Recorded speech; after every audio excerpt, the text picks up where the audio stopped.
Le même cri, tous les jours, toute l'année. Dans ce quartier de Nîmes, devant l'école, ces adolescents hurlent « Hara », un signal d'alerte. Traduction, des policiers entrent dans le quartier. Voilà, il est devant l'affût. Ce sont des guetteurs. Et pour eux, crier quand la police arrive est un travail rémunéré. Pourquoi vous faites ça, vous? Ça, parce que on a besoin d'argent, on fait des sous. Vous avez quel âge? J'ai 15 ans. Et ça rapporte combien, faire ça? Ça, TP 100 euros, mi-temps 50 euros. Et voilà. Et aujourd'hui, c'est un temps plein? TP, c'est temps plein? Ouais, exactement. Et vous faites ça depuis combien de temps? Ça fait 1 an et demi, 2 ans. Ils sont les yeux d'un trafic de drogue parfaitement organisé.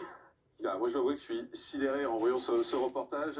Hervé Moreau, comment vous réagissez quand vous voyez ça? La stricte réalité, hélas. La stricte réalité, c'est ce qui existe.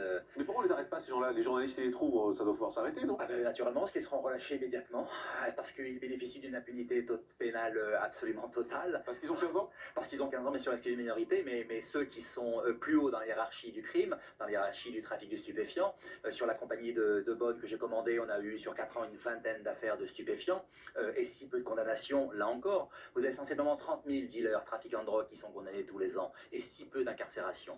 C'est là encore le règne de l'impunité. Ils ont si peu à risquer, et c'est si rémunérateur. C'est quoi l'éducation qu'on donne à ces gamins?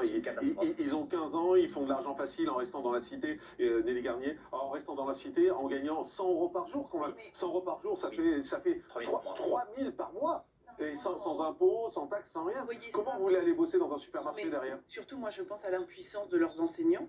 Parce que quand vous êtes enseignant et que vous avez quand même une mission très difficile dans ces quartiers, et que comment vous voulez concurrencer face à des jeunes qui gagnent 100 euros par jour d'aller guetter. Moi, je pense à l'impuissance de leurs parents aussi, peut-être parfois, qui voient leurs enfants partir à la dérive. Et qu'est-ce que ça montre? Ça montre que quand on est faible, finalement, on a toujours l'impression qu'on protège les droits, et en fait, on donne toujours, on met ces jeunes dans la main de mafias, comme on le fait avec l'immigration, où j'en dis toujours, quand on ne contrôle pas, eh ben, on met des personnes fragiles entre les mains de passeurs, de filières mafieux.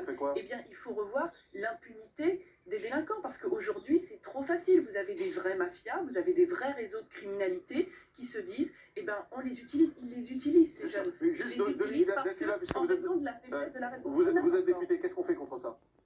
C'est sûr qu'il faut une réponse bien plus forte, et de toute façon il faut sortir à un moment ces jeunes de cet enfer, et parce que évidemment concrètement c'est vrai qu'il n'y a pas une réponse en face aujourd'hui, je l'avoue, hein, et ça c'est une évidence qu'il va falloir